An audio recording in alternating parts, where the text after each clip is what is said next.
A human rights group called Amnesty International is accusing the U.S. of waging a shadow air war in Somalia, which is apparently killing civilians. Now, this is a very serious accusation to make. And if you're not familiar with Amnesty International, they're an internationally recognized humanitarian group. So this is a very credible source making this accusation, and that's what gives so much credibility to this story.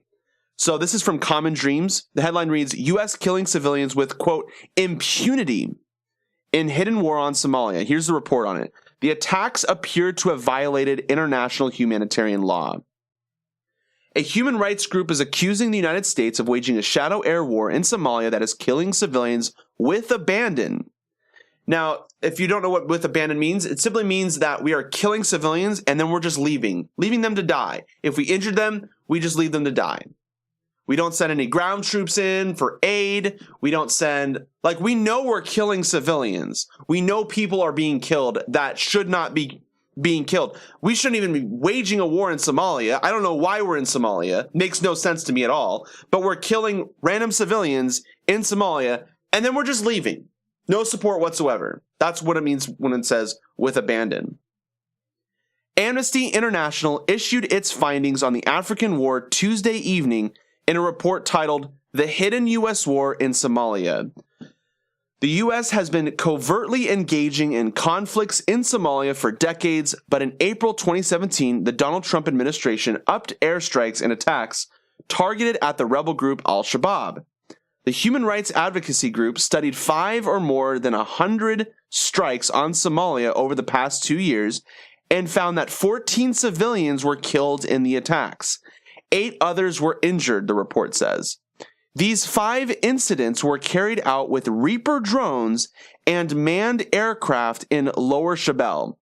Amnesty said in a press release, a region largely under Al-Shabaab control outside the Somalia capital, Mogadishu. I messed that up probably. The U.S. military denied to Amnesty that any civilians have been killed as a result of American operations in Somalia. However, Amnesty's report claims its methodology is sound and that the evidence is overwhelming. The attacks appear to have violated international humanitarian law, the organization said, and some may amount to war crimes. In comments provided to the media, Brian Kastner, the group's senior crisis advisor on arms and military operations, claimed that the continued airstrikes are also a signal of the Trump administration's aggressive use of military action across the world.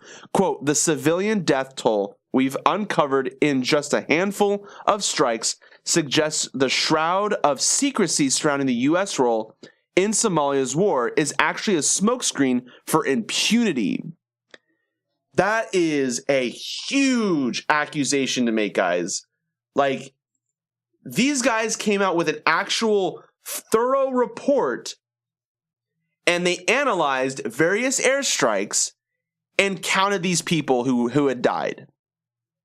And they recognized that apparently we are committing, we're basically committing war crimes. We're breaking international law. Why are we in Syria? Can anyone answer me that first question? Just full stop. Why are we in Syria? Then, why are we bombing Al-Shabaab? And then, why are we bombing civilians? And why is the U.S. denying this? That's also kind of interesting. Now, of course, it is a really good question. Who are you going to believe, the U.S. or this human rights group? And of course, a lot of conservatives would argue that this human rights group is maybe progressive and maybe they're trying to skew the data. Obviously, I can't convince you that Amnesty International is an internationally recognized humanitarian group. But this report, if you look into it, here's a little glimpse of it. This report is very thorough. It is incredibly thorough. I highly recommend you take a look at it. If you go to Common Dream, they'll have this report. But this addresses a more overarching issue as well, in my view. Remember how Donald Trump said that he wanted to get out of Afghanistan? He said before he was elected that he was going to get us out of Afghanistan right away. Right away. That's what he said. Immediately, we're going to get out of Afghanistan. And then, of course, that doesn't happen. We're almost 4 years into his term. He has not gotten us out of any of the 7/8 wars. It depends on how you count Niger. Understand that he does not actually want to pull us out of war. He is upping the drone strikes. And understand that if you're a Republican and you want to say, yeah, well, Obama broke the record for drone strikes, shoot, you have absolute right to do so. Obama should be criticized heavily for the amount of drone strikes that he waged on many different countries, multiple countries, without any approval from Congress. He broke international law. There is so much overwhelming amount of evidence that he did that in Syria, that he did that in Afghanistan, and so forth. Probably in Somalia too, who knows? But the idea is that Obama is not innocent of this. Bush is not innocent of this. Probably Clinton is not innocent of this. In fact, we could probably go all the way back to Reagan if we want to. But the idea is that Trump made the promise that he was going to get us out of these wars, and then he didn't. And then it was last winter that he promised us that he would get us out of Syria and Afghanistan. He said he wants to take out all the troops from Syria and half the troops from Afghanistan.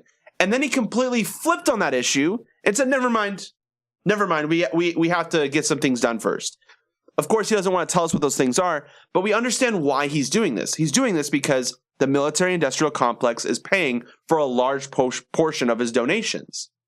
So obviously he wants to succeed in the 2020 election, and he can't succeed if he loses a huge portion of his donations. So that's why he's defending this such an aggressive military agenda. Well, now we have evidence to suggest that he's waging a shadow war in Somalia. And that is so dangerous, guys. You have no idea how dangerous shadow wars are from an international perspective. Many, many countries, if this report becomes relevant to, for example, the Human Rights Committee in the UN, we can get condemned by all the other developed nations for doing this. And that would be a very bad position. We do not want to be framed.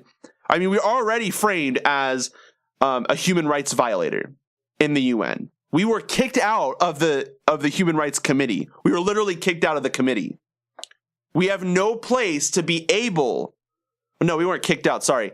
I think Trump's ambassador in there left, Nikki Haley. I think she left the human rights group, which was freaking nuts. And she was saying, all these other countries are not human rights violators or whatever. And really, we're the ones that are violating human rights like ridiculously. But there's going to be a point in time when the UN starts recognizing the U.S. as breaking international law, and they start like following through with these kind of repercussions and sanctions. And if we get sanctioned by other developed nations for doing stuff like this, my goodness, our economy is going to tank. That is going to hurt us like crazy. So I'm giving you guys a warning right now. I'm making a bold prediction. I do believe that this report is credible enough to reach the UN, and I think the Human Rights Committee could possibly condemn us, and that might lead to sanctions. So my prediction is we are going to be sanctioned eventually within the next, I would say, to be honest, 4 years, unless we get a progressive like Bernie Sanders who can pull us out. If we can get someone who could pull us out like within a month, all the wars, I think that could change. And I wonder if the UN's decision is based on that. I'm not sure. It's hard to say, but we'll see. We'll see.